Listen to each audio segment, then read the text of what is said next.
Assalamualaikum warahmatullahi wabarakatuh.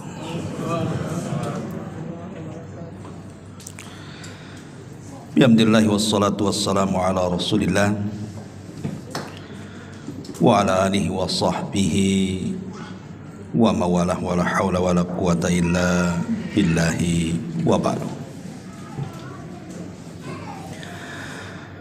Alhamdulillah, segala puja dan puji hanya milik Allah subhanahu wa ta'ala. Salawat dan juga salam kita hadiahkan kepada Rasul kita Nabi besar Muhammad sallallahu alaihi wa ala alihi wasallam. Pembahasan di siang ini sebagaimana yang minta, kita akan membahas tentang seputar lika-liku kehidupan alam barzakh.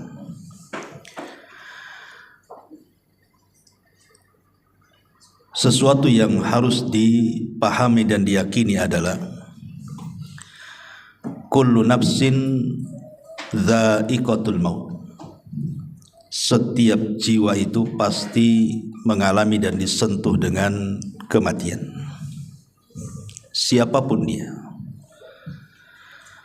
Tidak orang baiknya, tidak orang jahatnya, tidak para nabi, tidak pula orang-orang sombong. Semua tersentuh dengan kematian. Hatta Namrud sekalipun yang mengatakan di hadapan Ibrahim, ana uhyi wa umit. Kata Namrud, saya bisa menghidupkan dan bisa mematikan. Pertanyaannya, di mana Namrud sekarang? Yang katanya dia bisa menghidupkan dan mematikan, mati juga dia. Artinya tidak ada yang selamat dari kematian. Sehingga Allah subhanahu wa ta'ala sampai mengatakan, aynama takunu yudrikumul mautu walau kuntum fi burujim musayyada. Dimanapun kalian berada, kematian itu pasti mengejar kalian, walaupun kalian di balik benteng yang sangat kokoh sekalipun. Artinya tidak ada manusia yang selamat dari kematian. Dan kematian itu satu, yang banyak itu sebabnya. Karena orang mati itu kan sebabnya macam-macam. Ada yang ketabrak mati, ada yang terkena runtuhan mati, ada yang tenggelam mati, ada yang dibunuh mati, ada yang tidak ngapa-ngapain, duduk di kursinya aja dia bisa mati. Jadi yang bermacam-macam itu sebabnya, matinya satu. Lah, kematian itu sebenarnya hanya perpindahan alam saja, dari alam dunia menuju alam barzakh. Disitulah ada benteng yang disebut dengan barzakh. Benteng inilah yang menjadikan kehidupan setelah kematian itu menjadi gaib bagi kita. Makanya tidak bisa kita menembus alam barzakh. Umpamanya sengaja kita letakkan CCTV, taruh di kuburan, kemudian kita sambungkan di handphone kita atau mungkin di laptop kita. Kemudian kita baca hadis, katanya ada malaikat mungkar dan nakir. Sampai buta mata melihat CCTV itu, nggak akan nampak mungkar nakir itu. Karena tidak bisa disamakan perkara gaib dengan perkara nyata. Perkara gaib itu cukup diimani, bukan diteliti. Karena tidak bisa meneliti perkara gaib, bagaimana caranya? Pandangan kita saja terbatas, sampai di mana kita memandang, apalagi perkara gaib. Maka kenapa di antara ciri orang yang beriman di permulaan surah Al-Baqarah itu, alladzina yu'minuna bil ghaib, orang yang beriman betul dengan adanya yang gaib. Tapi yang ingin kita bahas di siang ini adalah apakah orang-orang yang sudah meninggal itu. Ada beberapa poin. Pertama, apakah orang-orang yang meninggal itu merindukan kita? Jadi kalau kita datang ziarah kubur, apakah mereka rindu dengan kita? Yang kedua, apakah mereka bisa mendengar apa yang kita ucapkan di atas kuburan itu? Yang ketiga, apakah kalau seandainya keluarga kita meninggal duluan, kemudian kita menyusul, kemudian ruh kita dengan ruh mereka akan saling menziarahi? Kemudian juga yang keempat, apakah kalau seandainya kita ini sedang tidur, ruh kita keluar dari jasad kita bisa berjumpa dengan ruh-ruh yang ada di kuburan? Karena ada kan orang bercerita, saya ketemu ibu saya. Di mana? Dalam mimpi. Apakah mungkin ruh seseorang yang sedang tidur berjumpa dengan ruh yang sudah meninggal, kemudian berjumpa? Dan tentu yang tak kalah pentingnya adalah amalan-amalan yang bermanfaat bagi si mayat. Dan apakah juga orang-orang yang sudah meninggal bisa tersakiti dengan kita yang masih hidup? Dan macam-macam persoalan yang kita akan singkap nanti ke depan ini. Ma'asyiral muslimin wal muslimat rahimani wa rahimakumullah. Nabi SAW ketika menziarahi atau ketika mengantarkan jenazah bersama para sahabat, dan jenazah itu sudah dikubur, apa kata Nabi SAW? Istaghfiru li akhikum fa innahul an yus'al, atau istaghfiru li akhikum wasalu lahu at-tathbit fa innahul an yus'al. Kata Nabi SAW, mintalah kepada Allah ampunan supaya orang yang sudah dikebumikan ini diampuni dosa-dosanya, dan mintalah kepada Allah ketetapan supaya dia bisa menjawab pertanyaan mungkar dan nakir alias fitnah kubur, karena sekarang dia lagi ditanya, kata Nabi. Kemudian kalau kita melaksanakan salat jenazah, kita tahu bahwa rangkaian salat jenazah itu ada 4 kali takbir. Takbir pertama baca Fatihah kan gitu ya. Kemudian takbir kedua baca salawat Ibrahimiyah. Kemudian takbir yang ketiga membaca doa yang diajarkan Nabi.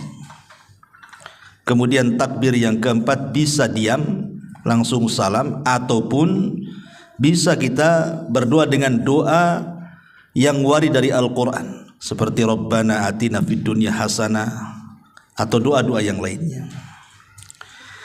Tetapi yang ingin saya bahas adalah pada takbir yang ketiga, Nabi SAW mengajarkan kepada kita doa-doa yang disunahkan untuk dibaca. Salah satunya adalah Allahumma ighfir lahu warhamhu wa'afihi wa'fu anhu wa akrim nuzulahu wa wasi' madkhalahu, dan seterusnya.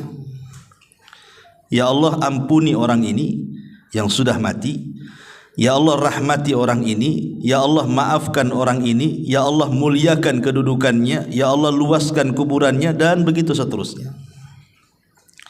Dari 2 riwayat ini bisa kita simpulkan bahwa kewajiban kita apabila sedang mengantarkan jenazah dan jenazah itu sudah dikubur, maka ada 3 doa yang dianjurkan seorang muslim dibaca sebelum pulang dari kuburan.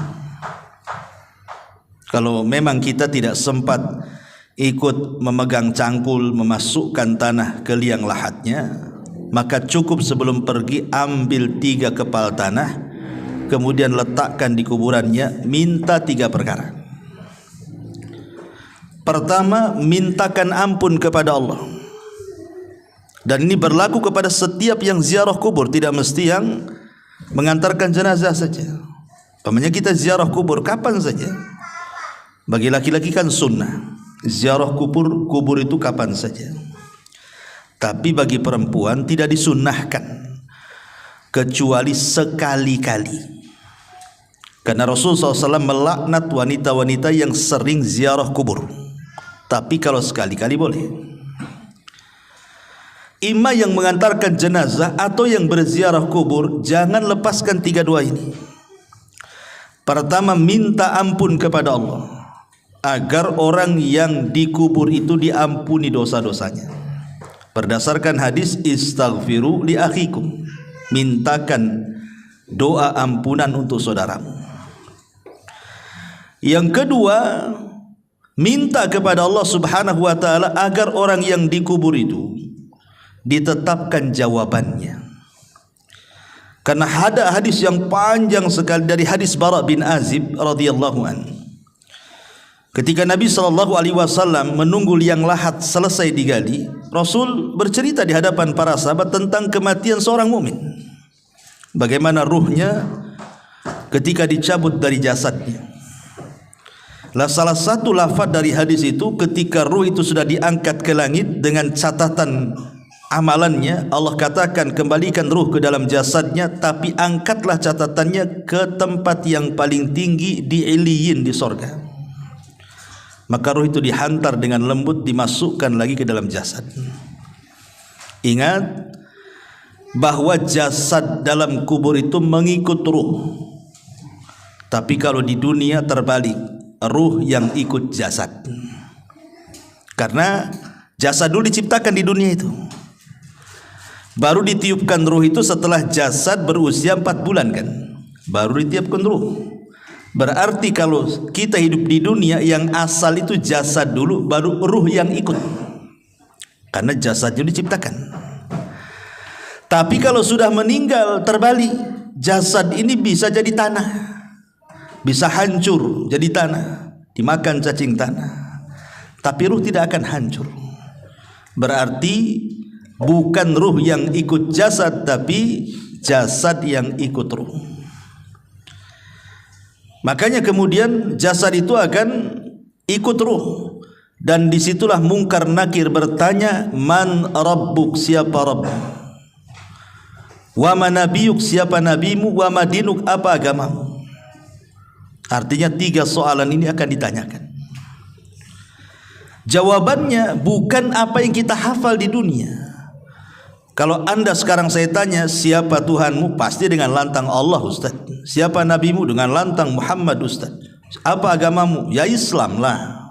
Masa Katolik kan gitu? Pasti lantang kita.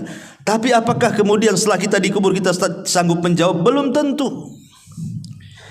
Karena jawaban-jawaban itu ditentukan dengan amalan dia. Apakah dia sudah mengamalkan perintah larangan Allah, mencintai Nabi, betul-betul mempelajari Islam kan itu. Makanya di sini dihajatkan bantuan dari kita yang masih hidup. Berdoa kepada Allah agar dia bisa ditetapkan jawabannya. Karena penetapan jawaban itulah yang Allah katakan, yusabbitullahu alladhina amanu bil qauli tsabit. Allah akan tetapkan jawaban orang-orang yang beriman dengan jawaban yang mantap. Itulah yang menjadikan selamat orang itu dari azab kubur. Karena Utsman ibn Affan kalau diingatkan dengan kuburan menangis, tapi kalau diingatkan dengan neraka santai saja dia. Padahal neraka lebih dahsyat dibandingkan azab kubur kan. Ketika ditanya, wa mayubkika ya Utsman, apa yang membuat anda menangis wahai Utsman? Maka Utsman mengatakan, wailakum, celaka kalian. Kuburan ini bisa saja dia raudhatun min riyadil jannah au hufratun min hufarin nar. Ingat, kuburan ini bisa jadi taman menuju taman-taman sorga, atau boleh jadi menjadi lubang menuju ke lubang neraka. Artinya menentukan selamat di akhirat, keselamatan di kuburan. Kalau selamat di kuburan, insya Allah kesananya mudah. Kalau tidak selamat di kuburan, maka dipastikan kesananya lebih sulit lagi. Makanya sebab itulah kita dianjurkan minta kepada Allah agar orang yang dikubur itu dimantapkan jawabannya. Ini yang kedua. Kemudian yang ketiga, berdasarkan doa dalam salat jenazah tadi, minta kepada Allah agar Allah merahmati. Minta kepada Allah satu, agar dosanya diampuni. Minta kepada Allah yang kedua, agar dia dimantapkan jawabannya. Minta kepada Allah yang ketiga, agar Allah memberikan kasih sayangnya. Sehingga dengan kasih sayang Allah itulah Allah akan mengampuni dosanya dan Allah akan memantapkan jawabannya. 3 soalan ini. Kapanpun antum ziarah kubur, minta 3 soalan ini, 3 doa ini. Ya. Datang ke kuburan, kemudian ucapkan salam, kemudian mendekat kuburan, dan jangan bakhil, jangan datang ke kuburan itu mendoakan orang yang dikubur itu saja. Pamannya kita menziarahi orang tua kita yang sudah meninggal. Jangan difokuskan kepada orang tua kita saja, tapi doakan juga orang-orang Islam yang dikubur di sekitarnya. Makanya ada doa yang diajarkan Al-Quran, Rabbana ighfir lana wa li ikhwanina alladzina sabaquna bil iman. Ya Allah, ampuni akan dosa-dosa saudara-saudara kami yang sudah mendahului kami dengan keimanan. Apa manfaatnya? Kenapa kita tidak fokus saja mendoakan orang tua kita? Kan memang tujuan kita kan menziarah orang tua kita. Kenapa pula yang lainnya kita doakan?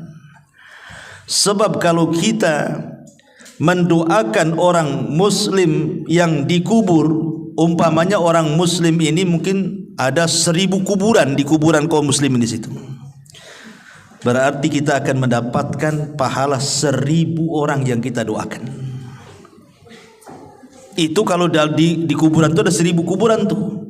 Kalau 2000 kuburan, berapa banyak kita akan dapat? Kalau seandainya kemudian kita mendoakan bukan hanya kepada yang sudah meninggal, yang hidup pun kita doakan. Allahumma ighfir li hayyina wa mayyitina, atau Allahumma ighfir lil muslimina wal muslimat wal mu'minina wal mu'minat al ahya'i minhum wal amwat, umpamanya. Ya Allah, ampunilah dosa-dosa orang mukmin laki-laki, orang mukmin perempuan yang hidup dan yang mati. Yang hidup berapa? Siapa yang bisa ngitung yang hidup? Satu kota Batam aja kita tidak tahu berapa jumlahnya. Satu Kepri lagi, satu dunia lagi. Berarti kita dapat pahala itu sebanyak jumlah orang Islam yang kita doakan yang hidup. Loh, yang mati. Berapa jumlah yang mati? Itu manfaatnya kita mendoakan orang-orang yang beriman di sekitarnya itu, supaya kita dapat pahala juga. Itu masalahnya. Masuk bakhil orang tuanya kiri kanan, ngapain saya doakan katanya. Enggak begitu. Karena orang muslim itu kal jasadil wahid, seperti jasad yang satu, baik ketika hidup ataupun ketika mati, saling mendoakan. Lah di antara adab doa itu adalah mengarah kiblat, bukan ngadap kuburan, bukan ngadap maisan, bukan. Mana arah kiblat? Pemain kuburan sebelah sini, arah kiblatnya ke sana. Jangan ngadap kuburan, ngarahkan ke kiblat. Ya, karena adab doa itu harus mengarah ke kiblat. Walaupun ada khilaf di antara ulama apakah kiblat doa itu ke langit, maknanya kita negakkan ke atas begini, ataukah ke arah kiblat yang dimaksud Ka'bah. Ini menjadi khilaf ulama. Tapi menghadap kuburan tidak boleh, karena kuburan bukan kiblat. Ya, kiblat itu ke Mekah atau ke langit, gitu ya. Baru di situ kita meminta kepada Allah Azza wa Jalla, ya Allah, kalau memang dia orang tua kita, kita katakan, ya Allah, ampuni kedua orang tua saya. Ya Allah, tetapkan jawaban kedua orang tua saya. Ya Allah, berikan rahmat kepada orang tua saya. Dah selesai. Habis itu kita doakan saudara-saudara kita. Ya Allah, ampuni saya, orang tua saya, dan orang-orang Islam dimanapun, baik yang hidup ataupun yang mati di sini atau di mana saja di dunia ini. Itu berapa banyak kita ini pulang dari kuburan dapat pahala tuh. Ini adab yang pertama, ya, bahwa kita disuruh untuk mendoakan mereka. Yang kedua, apakah orang-orang itu merindukan kita?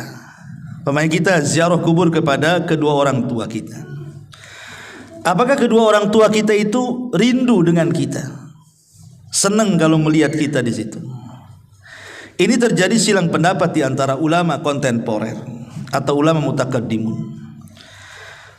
Kalau saya mendengar fatwa daripada Syekh Shalih Fauzan, saya lihat di YouTube, ketika ditanya apakah orang yang datang ziarah kubur, ketika datang kita ke kuburan itu, orang-orang yang dikubur itu senang dengan kedatangan anaknya ketika menziarahi orang tuanya, maka kata beliau, iya, senang mereka dengan kedatangan kita. Tetapi senang di sini bukan menatap wajah kita. Oh, nampak sehat anaknya, alhamdulillah. Bukan itu maksudnya. Yang dimaksud senang itu karena mereka menanti doa-doa kita. Jadi mereka itu menanti doa-doa kita, bukan karena ziarah kuburnya. Karena ziarah kubur itu manfaatnya bukan kepada orang yang mati, tapi ziarah kubur itu manfaatnya kepada orang yang hidup. Pada kita ini, kalau antum ziarah kubur, ibu bapak ziarah kubur itu manfaatnya untuk kita. Apa manfaatnya untuk kita? Nabi SAW bersabda, kuntu nahaitukum an ziyaratil kubur fazuruha fa innaha tudzakkirukumul akhirah. Dulu kata Rasul, aku larang kalian ziarah kubur. Sekarang boleh, silahkan ziarah kubur. Setelah mantap iman para sahabat, karena di zaman itu kan kuburan jadi ajang maksiat, baik kesyirikan ataupun bid'ah. Makanya Rasul melarang, takut para sahabat terseret kepada maksiat. Tapi setelah kokoh keimanan para sahabat, Rasul mengatakan fazuruha, sekarang kalian ziarah kubur silahkan. Manfaatnya apa? Fa innaha tudzakirukumul akhirah, supaya kalian mengingat akhirat, mengingat kematian, dan dilembutkan hati kita di situ.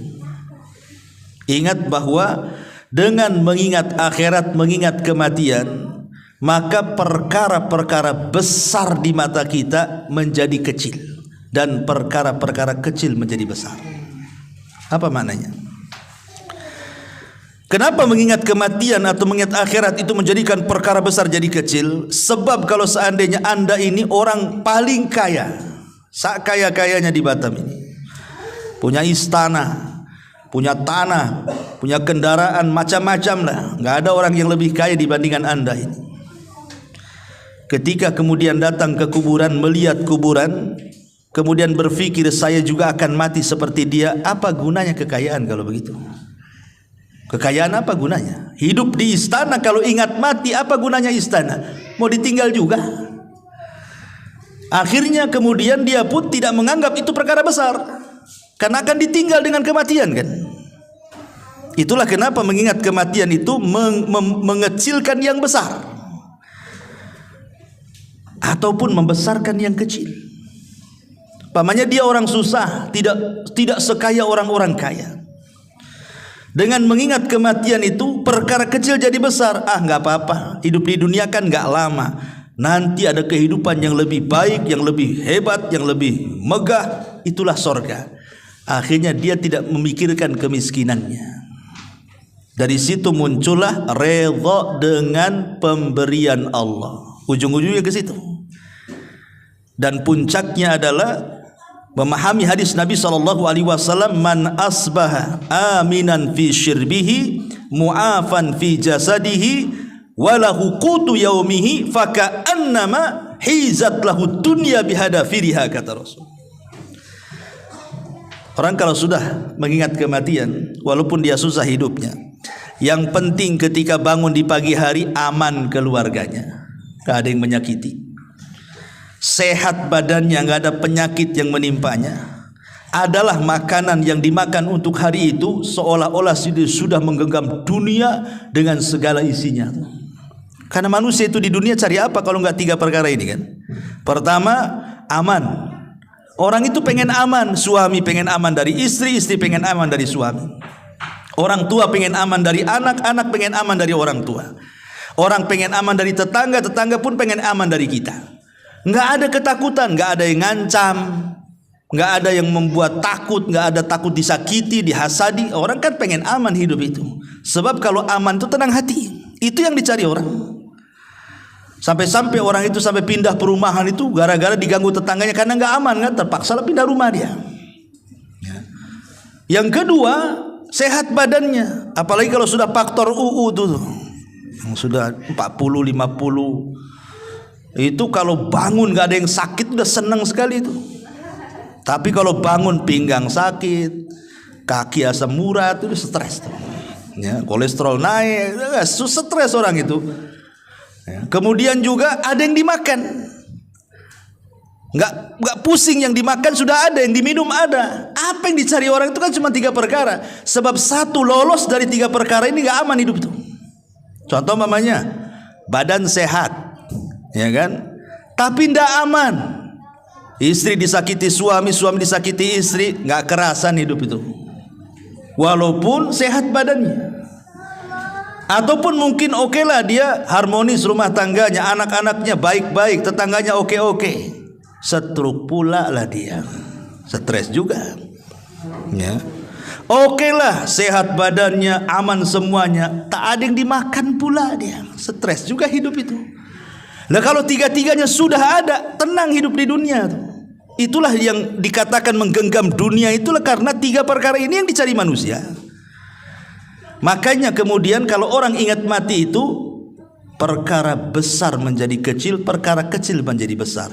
Karena berujung dari mengingat kematian berakhir dengan redho dengan pemberian.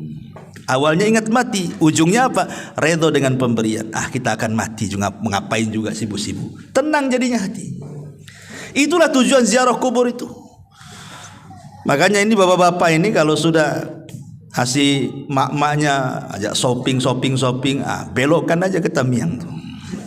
Ya, ajak yuk kita ke Top Cepe Batu Aji, tapi ngarahnya ke kuburan Tamiang. Ini bu, Top Cepenya ada di sini, gitu. Ya. Mau mati atau mau hidup kan itu. Supaya lembutlah hati itu. Jangan asih dunia terus.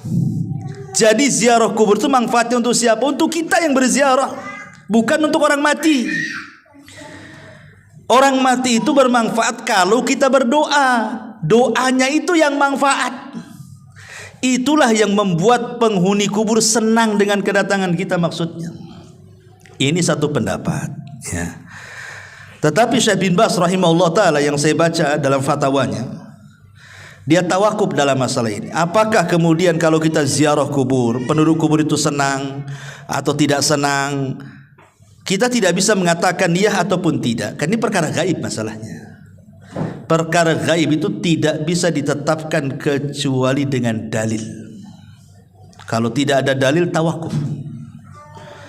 Tapi yang jelas bahwa okelah kita tidak mengatakan dia senang ataupun tidak senang. Tapi yang namanya doa bagi para penziarah kubur untuk para penghuni kubur itu, itulah yang disepakati para ulama sampainya pahala kepada orang yang meninggal. Kan amalan-amalan nanti saya jelaskan. Amalan-amalan itu kan banyak tuh yang bermanfaat kepada untuk orang yang sudah meninggal itu.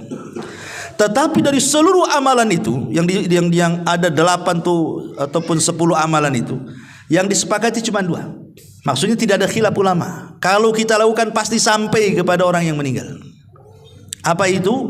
Pertama doa, dan yang kedua sedekah. Cuma 2 ini. Ini sepakat. Tidak ada khilaf ulama.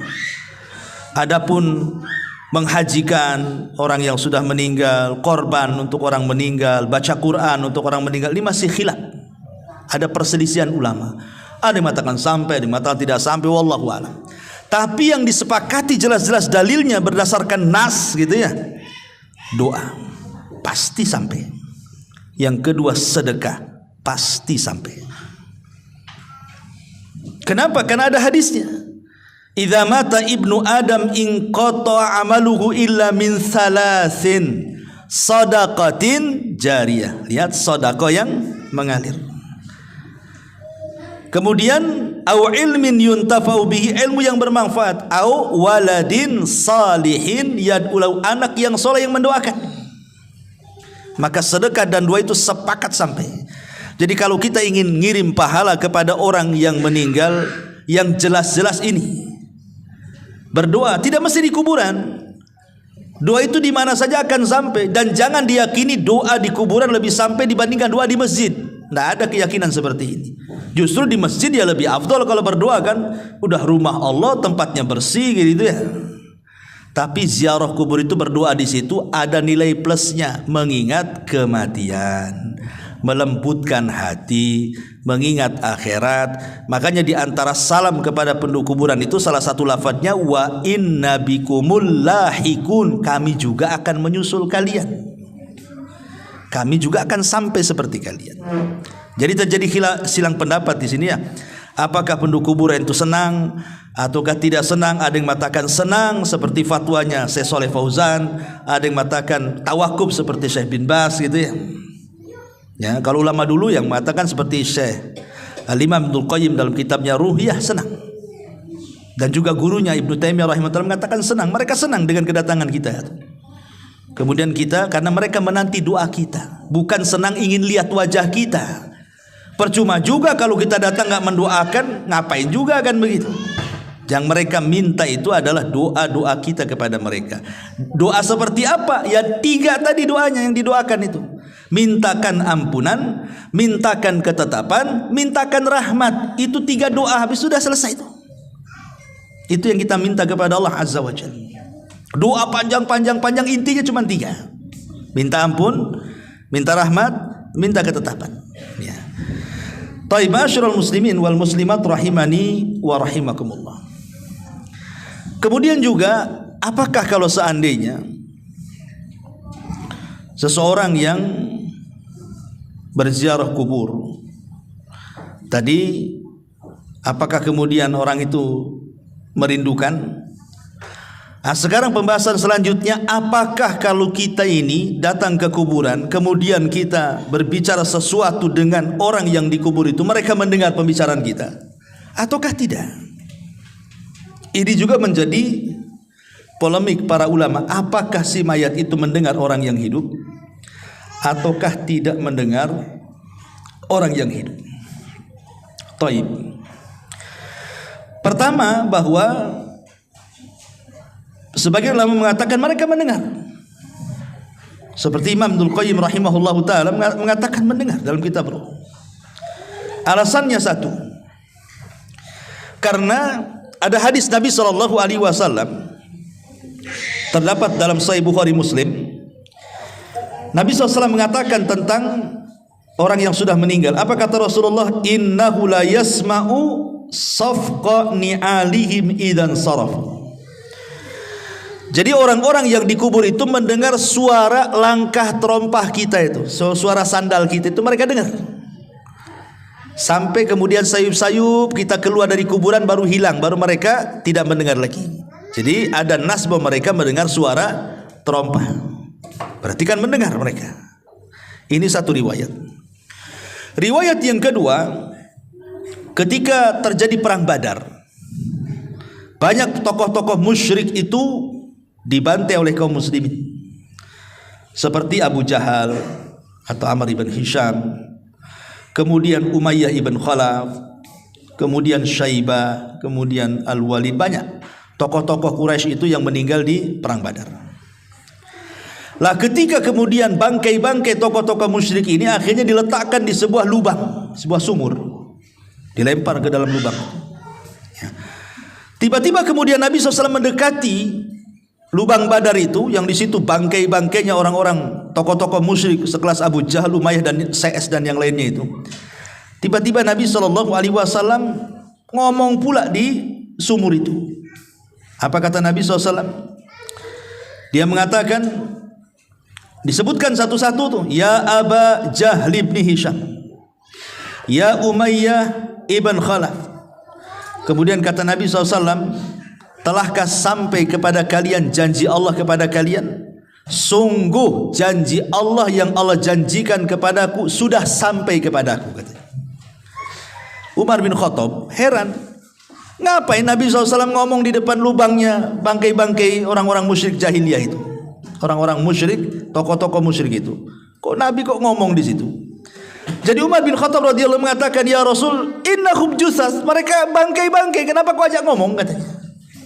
Apa kata Nabi SAW di hadapan Umar bin Khattab? Walladhi nafsi biyadi ma anta bi asma lima aqulu minhum walakinnahum la yaqdiruna an yujib.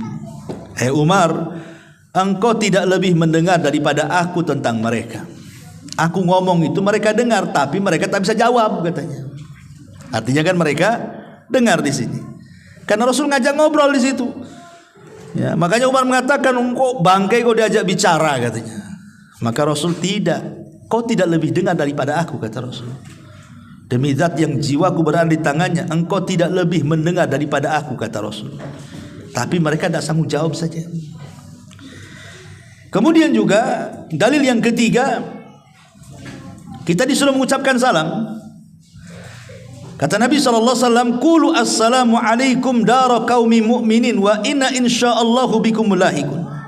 Ucapkan kalau kalian masuk kuburan, keselamatan bagi kalian wahai penduduk kubur dari kalangan orang-orang yang beriman, dan insyaallah kami pun akan menyusul kalian. Mengucapkan salam berarti harus dijawab tuh. Berarti kalau kita mengucapkan salam berarti mereka mendengar salam kita. Dan ada beberapa dalil yang menunjukkan bahwa mereka mendengar.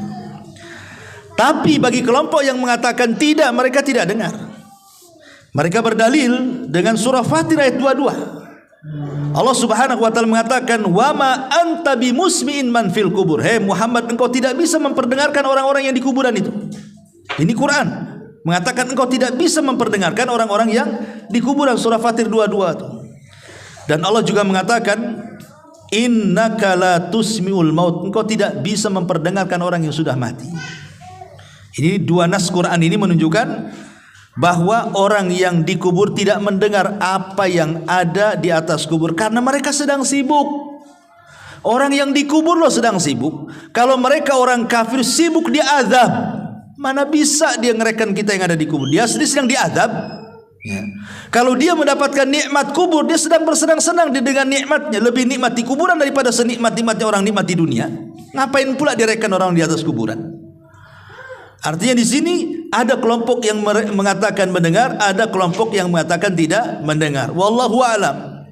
Kita tidak bisa mengatakan mendengar, kita tidak bisa mengatakan tidak mendengar, tetapi yang jelas bahwa kita tetapkan yang berdasarkan nas saja. Mereka mendengar tetapi yang berdasarkan dalil. Maksudnya begini, yang berdasarkan dalil itu. Contoh seperti tadi, mereka mendengar suara sandal. Ini konteksnya apa? Konteks hadis bahwa orang-orang yang dikubur itu mendengar suara sandal, ini bicara soal ketika kita mengantarkan jenazah. Apabila kita mendengarkan jenazah, kemudian jenazah itu dikubur, kemudian kita pulang, mereka masih mendengar suara sandal kita. Apakah setelah kemudian kita pulang kemudian ziarah kubur dengar lagi suara sandal? Ya enggak juga kan begitu. Artinya konteksnya hanya ketika menguburkan saja mereka dengar. Apakah mereka mendengar seterusnya? Itu Allahu a'lam. Ya. Ataupun ketika kita mengantarkan jenazah dari rumah menuju kuburan. Kalau dia orang yang beriman, maka dia mengatakan kepada orang pengantar-pengantar itu, mengatakan apa? Segerakan aku, segerakan aku. Qaddimuni, qaddimuni. Nah, kan? Karena dia mendengar suara orang yang mengantarkan dia ke kuburan kan. Tapi kalau dia orang jahat, dia mengatakan, wailakum aina tadhhabun. Celaka, kau mau pergi kemana aku ini katanya. Mau dibawa kemana aku ini katanya. Dia mendengar. Ya. Nah, itulah yang dinaskan. Jadi maksudnya di sini, apakah mereka mendengar seterusnya ataukah mendengar sesuai dengan nas? Menurut Syekh Utsman Khamis yang saya dengar di YouTube, bahwa kalau melihat dalil yang mereka mendengar secara nas saja, tidak seterusnya mendengar. Ya, walaupun kita tidak menafikan ada yang berpendapat mendengar terus. Kalau kita datang dan kita bicara mereka tahu. Ada yang mengatakan sama sekali tidak mendengar.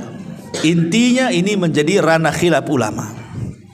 Ya, tapi yang selamat adalah kita tidak mengatakan mendengar, ya kita juga tidak mengatakan tidak mendengar. Kita ikut dalil saja. Wallahu a'lam. Ini perkara yang kedua. Yang ketiga, apakah orang yang tidur kemudian bangun cerita dia, saya tadi mimpi ketemu ibu saya. Kan ada yang gitu tuh ya. Ketemu ayah saya, ngajak ke pasar beli soto namanya kan. Tapi dalam mimpi. Mungkin gak ruh kita yang sedang tidur berjumpa dengan ruh yang sudah meninggal itu? Mungkin gak gitu pertanyaannya di sini? Maka dijelaskan oleh para ulama, lam yathbut fi hadza syai'un. Ini saya menukilkan perkataan Syekh bin Baz ya. Memang tidak ada dalil sama sekali tentang hal ini, bahwa ruh orang yang tidur bisa berjumpa dengan ruh orang yang sudah meninggal. Tetapi kata Syekh bin Baz, innama dzakara ba'du ahli ilmi annal arwaha fin naumi qad taltaqiya bi arwahil amwat. Tapi kata Syekh bin Baz, secara dalil memang tidak ada. Saya belum mendapatkannya kata beliau.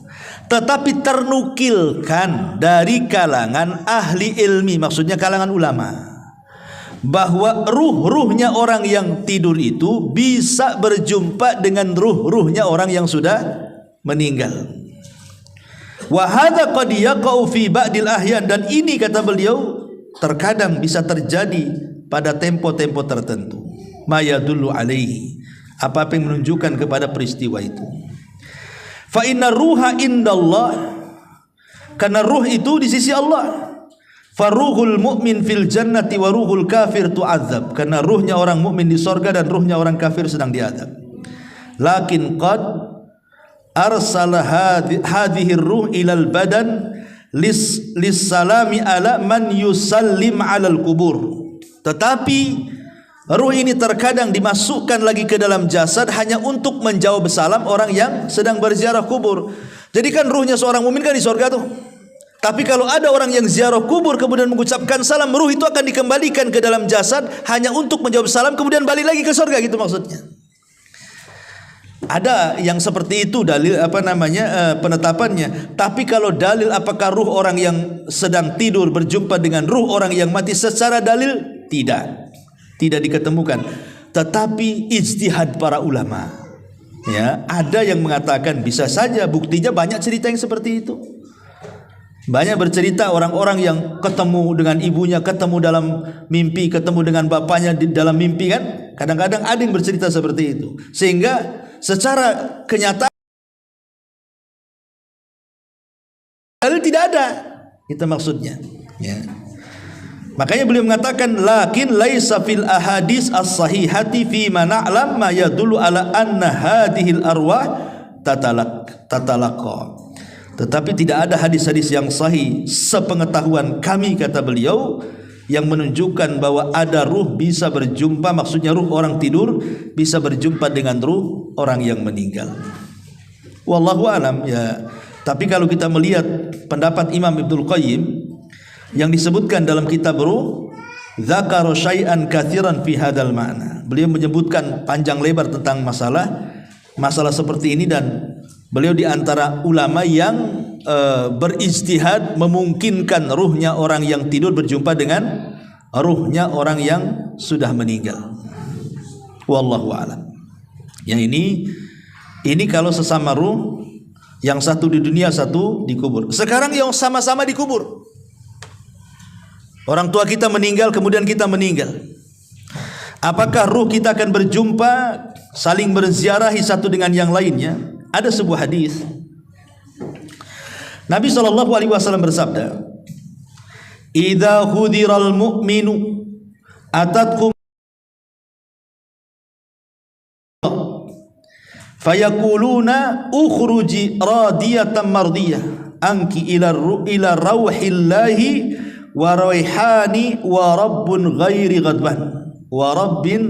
ghadban fatakhruju ka'atiya birihil miski hatta innahu la yunawiluhu ba'duhum ba'da hatta ya'tuna bihi babas sama fayaqulun ma atyaba hadhihi rih allati ja'atkum minal ardi fayatuna bihi arwahal mu'minin falahum ashaddu farahan bihi min ahadikum bighaibihi yakdamu alaihi fayas'alunahu madza fa'ala fulan fayaquluna da'uhu fa innahu kana fi gham. Apabila seorang mukmin telah mendekati ajalnya, para malaikat rahmat datang menemuinya dengan membawa sutra putih. Mereka berkata, keluarkan ruh dengan redha dan diridhoi Allah menuju rahmat Allah, baunya harum dan Rabb yang tidak pernah murka. Lalu ia keluar dengan bau misik yang paling harum. sehingga sebagian mereka berebut dengan sebagian yang lainnya, maksudnya para malaikat, untuk mendapatkannya. Kemudian mereka membawa hingga pintu langit. Penduduk langit berkata, alangkah harumnya bau yang kalian bawa ini dari bumi, ini ruhnya siapa? Lalu mereka datang dengannya menemui ruh kaum mukminin. Mulai di sini syahidnya nih. Nah, kemudian ruh ini yang baru datang menemui ruhnya kaum mukmin yang sudah meninggal sebelumnya. Mereka kemudian bergembira. Jadi ruh-ruh yang sudah meninggal sebelumnya, mereka bergembira dengan kedatangan tamu yang baru tuh. Kemudian salah seorang ruh yang sudah lama meninggal, mereka pun berjumpa. Seolah-olah mereka lama tidak berjumpa, kemudian berjumpa dan mereka merasa senang. Lalu mereka bertanya kepada ruh yang baru datang ini, apa yang telah dilakukan oleh si fulan yang masih hidup itu? Maka ruh-ruh yang lainnya berkata, jangan ganggu dulu, biarkanlah ia, karena dahulu ia terlena dengan kehidupan dunia, dan begitu seterusnya. Artinya di sini mereka saling berjumpa kan? Ya, dalam hadis ini mereka saling berjumpa. Hadis ini memang dikeluarkan Imam Nasai dan hadis ini disahihkan oleh Syekh Nasiruddin Al-Albani rahimahullah ta'ala. Sehingga yang mensahihkan hadis ini mengatakan bahwa ruh itu saling berjumpa di kuburan. Tapi ada juga yang melemahkan hadis ini masalahnya. Sehingga mereka mengatakan tidak saling jumpa. Soal jumpa atau tidak saling jumpa ini perkara gaib lah kan gitu ya. Yang jelas bahwa ruh-ruhnya orang yang beriman yang sudah biasa. Kalaupun mereka berjumpa itu bagian daripada nikmat kubur kan itu. Tapi ini hanya berlaku kepada ruhnya orang yang beriman. Bagi yang berpendapat bahwa ruh itu akan berjumpa dengan ruh yang lain, maksudnya ruhnya orang yang beriman. Ruhnya orang kafir sedang diazab, macam mana dia akan jumpa? Dia aja nggak bisa keluar dari azab. Mereka sedang diazab dengan azab kubur, mereka sedang di neraka, macam mana mau jumpa kan gitu ya?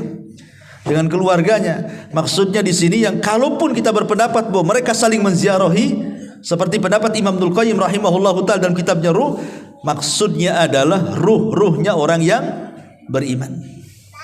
Ruhnya orang yang beriman. Ya, seperti mamanya bayi yang meninggal. Kemudian orang tuanya menziarahi kuburannya. Ya.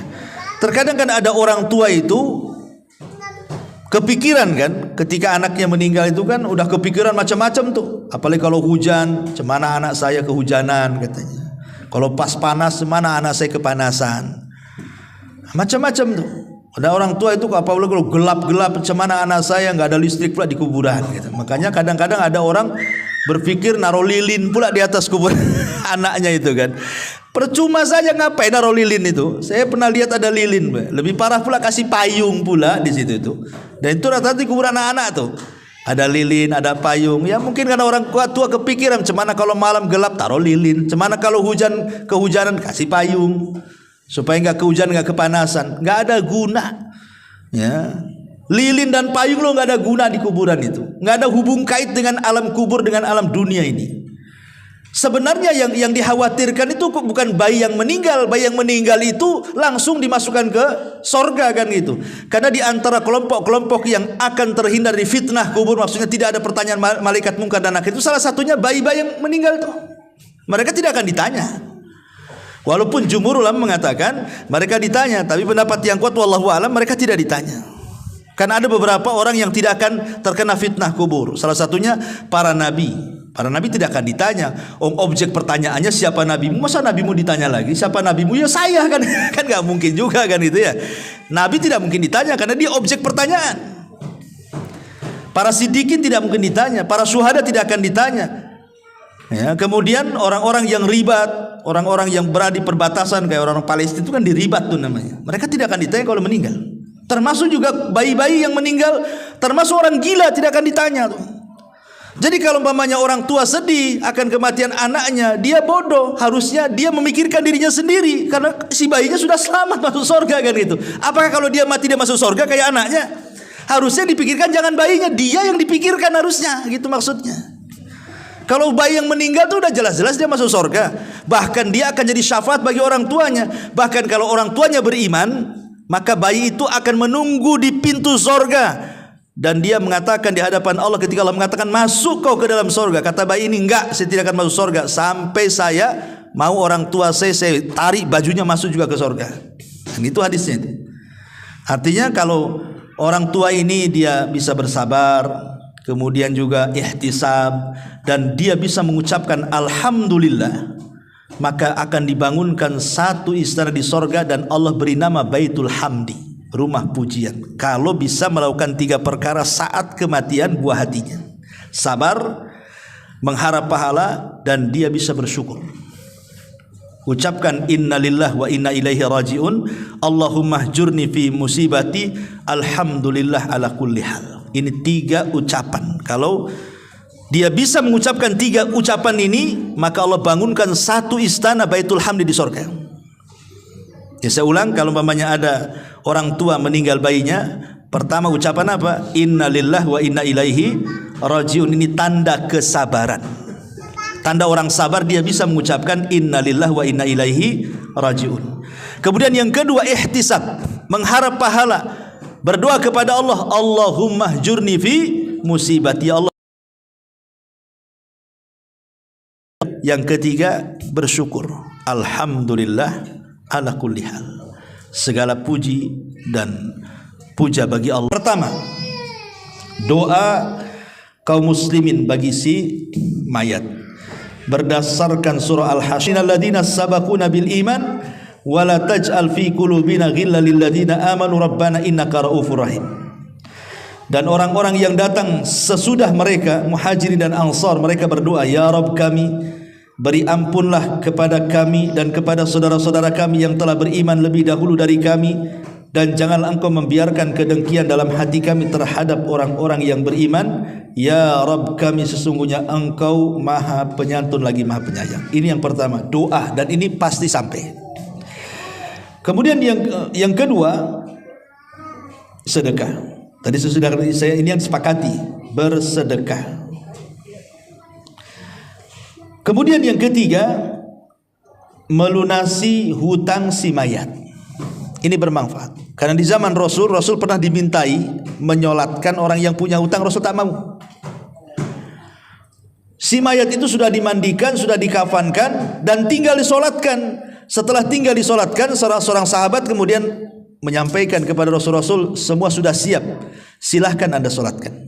Apa kata Rasul? Hal alaihi dainun, apakah dia punya hutang?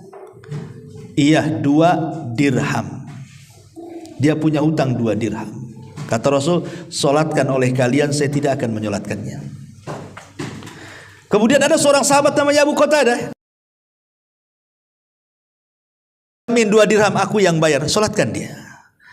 Kata Rasul, yakin kau bayar? Iya, saya bayar. Akhirnya Rasul menyolatkan. Besoknya ditanya lagi, Abu Qatadah, udah bayar enggak 2 dirham tuh? Rasul, baru kemarin dia mati. Tunggulah, katanya. Hari ketiga ketemu lagi, Abu Qatadah, sudah aku bayar 2 dirham itu. Sudah wahai Rasul. Apa kata Rasul? Al-an barudat kubruh. Sekarang kuburannya sudah dingin. Kemarin panas tuh, kata. Ya. Jadi utang tuh bawa panas tuh di kuburan. Sekarang sudah dingin kuburannya, kata Nabi. Ya. Ini yang ketiga, melunasi utang. Kemudian yang keempat, mengqadha puasa. Kalau si mayat ini punya nazar berpuasa, belum sampai, maka walinya mengqadha puasa. Karena ada hadis mengatakan, man mata wa alaihi siyam sama anhu waliyu. Siapa yang mati dalam kondisi dia sedang melaksanakan puasa wajib, maka yang mempuasakanlah walinya. Pamannya dia punya anak 4 atau 5, dibagi-bagi sajalah.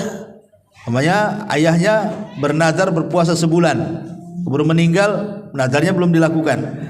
Ya sudah, sebulan itu bagi 4 saja, berarti seminggu kan, anak 4 itu bagi 4, jadi ya selesai itulah. Ya. Nah, kemudian juga yang kelima, di antara yang bekas-bekas amal soleh. Bekas-bekas amal soleh. Maksudnya bekas-bekas amal soleh itu mengajarkan ilmu kepada orang, umpamanya ibu ngajari anak surah Al-Fatihah, ya kan? Akhirnya anak itu bisa dia baca Fatihah karena ibu yang ngajari. Ketika ibu meninggal, anak ini baca Fatihah terus pada setiap sholatnya. Berarti ketika anak ini membaca surah Al-Fatihah, itulah sampai, itu bekas-bekas kebaikan dia tuh. Makanya kalau bisa ini orang tua ini saya anjurkan, ibadah-ibadah wajib dan yang sering dilakukan itu kalau bisa jangan orang lain ngajari. Yang umpamanya sholat, kalau bisa kita yang ngajari anak tuh. Ngaji kalau bisa kita yang ngajari. Ya jangan orang lain suruh ngajari, nanti pahalanya dikasih orang lain jadinya kan. Dia sholat terus karena orang itu yang ngajari, dia yang dapat pahala. Jadi yang wajib-wajib itu kalau bisa orang tua lah yang ngajari itu. Terutama ngaji lah, minimal surat Al-Fatihah gitu yang memang itu dibaca setiap sholat kan, supaya ngalir terus tuh. Ya, coba bayangkan pahala guru itu, guru TK umpamanya kan, itu dia dapat santri 20 semua yang ngajari Fatihah, guru TK banyak dia pahalanya, udah mati tuh. Kalau seandainya kemudian anak didiknya besar jadi guru, punya murid jadi guru, itu namanya multi level pahala tuh. Sampai itu namanya baqiyatus salihah namanya, bekas-bekas amal soleh itu akan sampai kepada si mayat. Artinya di dalam hadis itu au ilmun yuntafa'u bihi, atau ilmu yang bermanfaat itu namanya ya, itu baqiyas salihah itu. Kemudian juga yang bermanfaat adalah menghajikan. Karena ada riwayat seorang anak ingin menghajikan orang tuanya, kata Rasul hajikan saja. Ya, artinya sampai orang yang menghajikan kepada orang yang meninggal. Adapun tentang qiraatul Quran, bacaan Quran ini menjadi khilaf panjang ulama nih. Apa kalau kita baca Fatihah, baca Al-Baqarah, baca apa kepada orang tua itu sampai atau tidak? Ada yang mengatakan sampai, ada yang mengatakan tidak sampai. Tapi kalau yang dimaksud yang saya dengar dari beberapa ulama itu bukan menghadiahkan bacaan, bukan. Tetapi menghadiahkan pahala setelah kita membaca. Kita baca dulu Qurannya. Setelah kemudian selesai baca Quran, kita mengatakan, ya Allah, kalau tadi bacaan Quran itu Engkau kasih aku pahala, aku kirimlah pahala ini kepada orang yang kucintai, orang tua saya. Itu namanya tawasul dengan amal soleh, tawasul dengan bacaan Quran. Ya, bukan dengan bacaannya, karena belum tentu dapat pahala kan masalahnya. Apalagi orang-orang yang manggil orang umpamanya nih, baca Quran di rumah untuk orang mati. Pertanyaannya, apakah orang yang Anda panggil membaca Quran itu dia dapat pahala atau tidak? Bisa saja nggak dapat pahala, karena tujuan orang yang dipanggil itu jangan-jangan hanya ingin dapat duit saja kan? Saya disuruh ke sana untuk baca Quran, pikiran dia saya digaji di situ. Orang baca Quran digaji nggak dapat pahala, kalau nggak dapat pahala apa yang mau disampaikan? Makanya kemudian kalaupun harus mengirim bacaan Quran itu maksudnya bertawasul dengan bacaan Quran, dengan amalan baik tadi. Setelah baca Quran, ya Allah kalau seandainya ini ada pahalanya, aku kirimkanlah kan itu. Seperti ada seorang ulama namanya Rabi' bin Khaitham. Rabi' bin Khaitham itu kalau dari rumah ke masjid itu pandangannya selalu melihat ke bawah. Kalau ada paku, ada beling, ada jarum, ada lidi, ada pokoknya kalau ganggu-ganggu orang lah itu, maka dia ambil pakunya, dia ambil belingnya, kemudian disisihkan ke pinggir jalan. Kemudian dia mengatakan, ya Allah, kalau dengan membuang hal-hal yang membahayakan orang berjalan ini ada pahalanya, maka aku kirim kepada orang tuaku. Itu namanya tawasul dengan amal soleh itu. Nah, jadi nggak apa-apa. Pulang dari sini tengok jalan terus, nampak ada paku turun. Nah, ini kalau bisa mengganggu ini orang ini bahaya, ini kena paku nih. Ya Allah, kalau ada pahalanya saya kirim kepada orang tua. Jalan lagi nampak ada polisi tidur. Wah, ini bahaya ini. Nah, langsung ambil cangkul. Kan itu. Besoknya lebih tinggi lagi polisi tidur. Intinya bahwa boleh seseorang begitu, tapi kalau yang mengirimkan bacaan, nah itulah yang jadi khilaf ulama, apakah sampai atau tidak ya. Wallahu alam, ini pembahasan panjang masalah ini. Bagaimana kalau seandainya orang tua kita meninggal dunia, kita ingin berbuat baik. Berbuat baik kepada orang tua yang sudah meninggal. Kadang-kadang anak ini baru menyesal ketika orang tua sudah meninggal. Kalau orang tua masih hidup tuh kadang-kadang nggak kepikir berbuat baik. Ya, tapi kalau sudah meninggal barulah kebayang kebaikan orang tua, baru terpikir ingin berbuat baik. Kan salah, harusnya ketika dia hidup kita berbuat baik. Sudah meninggal baru nyesel dia. Tetapi karena orang tua itu adalah sosok yang mulia bagi anak itu, tetap Allah Subhanahu wa taala masih memberikan kesempatan yang tidak sempat berbuat baik ketika masa hidupnya, ada caranya berbuat baik setelah kematiannya. Seperti apa? Satu, istighfar lahumma. Minta kepada Allah agar orang tua kita diampuni. Dalam setiap sholat kita minta ampun kepada Allah agar orang tua kita diampuni. Yang kedua, berdoa kebaikan. Seperti tadi, doa supaya diampuni dosanya, dirahmati, ditetapkan jawabannya. Kemudian juga kalau dia punya hutang, selesaikan hutang orang tuanya. Masalah hutang piutang begini ya. Kalau orang tua kita punya hutang, apakah hutang orang tua setelah meninggal itu menjadi kewajiban bagi anak? Ini khilaf ulama. Kalau orang tua itu meninggalkan harta ya, orang tua itu meninggalkan harta banyak, maka wajib anak membayarkan dari harta dia. Wajib, nggak boleh tidak. Tapi kalau orang tua meninggalkan hutang dan dia tidak meninggalkan harta, maka tidak wajib bagi anak membayarkan hutang, kecuali hanya bab tabarruk, hanya ingin berbuat baik. Bisa dipahami ya? Jadi kalau orang tua kita ini meninggal bawa harta banyak, berarti wajib hutangnya dibayarkan dari mana? Dari harta dia, harta warisnya. Sebelum kita ambil hak warisan kita, bayarkan dulu hutangnya. Tapi kalau orang tua kita miskin, hutangnya banyak, apakah kewajiban anak yang dia kaya karena hasil dia, bukan karena warisan orang tuanya, wajib membayarkan? Tidak wajib. Ingat, tidak wajib. Tetapi membayarkan itu masuknya bab tabarru. Bab tabarru itu artinya dalam bentuk berbuat baik kepada orang tua. Karena saya di dunia kurang berbuat baik kepada orang tua saya. Sekarang orang tua saya sudah meninggalkan hutang, dah apa-apa pakai uang saya. Tapi kalaupun tidak dibayar dari harta kita, tidak ada masalah, karena bukan kewajiban. Karena kewajiban itu diambil dari harta waris. Ya, ini harus dipahami. Kemudian juga yang keempat, qadaun nadhar. Kalau memang orang tua punya nadhar, laksanakan. Itu birrul walidain namanya. Atau qadaul kafarah, kalau orang tua kita punya kafarah. Termasuk juga bersilaturahim dengan orang-orang yang baik dengan orang tua kita. Orang tua kita punya teman di mana dia baik dengan temannya.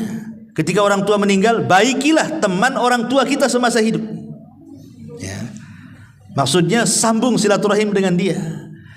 Nah, termasuk kalau orang tua kita suka ngasih-ngasih ya sama temennya, nah, kita kebiasaan orang tua yang baik kita lakukan juga, ngasih-ngasih. Ya. Supaya kebaikan orang tua tidak hilang, kita teruskan. Nah, itu bentuk birrul walidain juga. Ya, menghormati teman orang tua gitu maksudnya. Termasuk juga berbuat baik kepada orang tua adalah ingat kebaikannya. Oh betul juga kata orang tua, kenapa dulu orang tua saya keras dengan saya, rupanya ini. Nah, ingat dia akhirnya kan dengan kebaikan orang tua. Nah, dengan itu akhirnya hilanglah dendam-dendam anak kepada orang tua. Kalau ingat kebaikannya, hilang tuh dendam itu.